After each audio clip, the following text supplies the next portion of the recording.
ଏଠି ପିଜୁଳି ବାଗାନ ଆମର ହେଇଛି। ଭାଇ ଜଣକ ସବୁବେଳେ ପିଜୁଳି ବିକ୍ରି କରୁଛନ୍ତି। ଭାଇ ପିଜୁଳି କେଜି କେତେ? 70 ଟଙ୍କା। 2 କେଜି ନେଲେ କେତେ ଟଙ୍କା ନେବ? 2 କେଜି ନେଲେ ମାଇନସ୍ ହେବନି? ହଁ କିଛି ହେବନି ହେବ। ଆଉ 2 କେଜି ପିଜୁଳି ଦିଅ ଓଜନ କରିକି। କେଜି ବାଲାଟା ଠିକ୍ ଠାକ୍ ଅଛି ତ? ଠକାଠକି କରୁନାହାନ୍ତି ଆଉ? 2 କେଜି ନେବୁନୁ?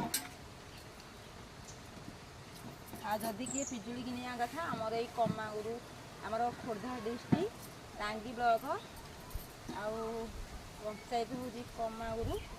ଆଉ ଯଦି ଆପଣମାନେ ଆସନ୍ତି ଏଠି ଗୋଟେ ଆମର ପିଜୁଳି ଫାର୍ମ ହେଇଛି, ତା ସହିତ ପୋଟଳ ବି ସେମାନେ ଚାଷୀ ଭାଇମାନେ ବିକ୍ରି କରୁଛନ୍ତି। ଆଉ ତା ସହିତ ବାଇଗଣ କରିଛନ୍ତି। ଆଉ ଯଦି ନେବା କଥା ଏଇଠି ଆସିକି ନେବେ।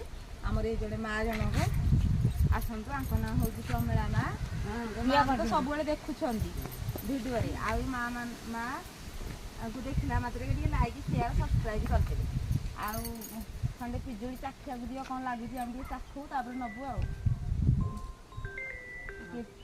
ବାଡ଼ିଆକୁ ପଟିବ ହେଇଛି ୟାକୁ ଡାକିଦିଅ, ଟିକେ ମଧୁକୁ ଟିକେ ଡାକିଦିଅ। ଆଉ ଇଏ ଦେଖି ମୁଁ ଖାଉଛି ଏ ପିଜୁଳିଟା କ'ଣ ଲାଗୁଛି ମୋତେ। ଭାରି ଟେଷ୍ଟି ଅଛି। ଯଦି କିଣିବା କଥା ଏଇଠିକି ଆସିକି କିଣିଦେବେ। ଆଉ ଆପଣମାନେ ଦେଖିଲା ମାତ୍ରେ କି ଲାଇକ୍ ସେୟାର ସବସ୍କ୍ରାଇବ୍ କରିଦେବେ।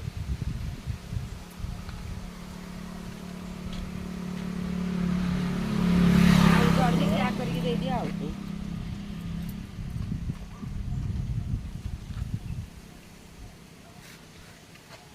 ବଙ୍ଗୁଳି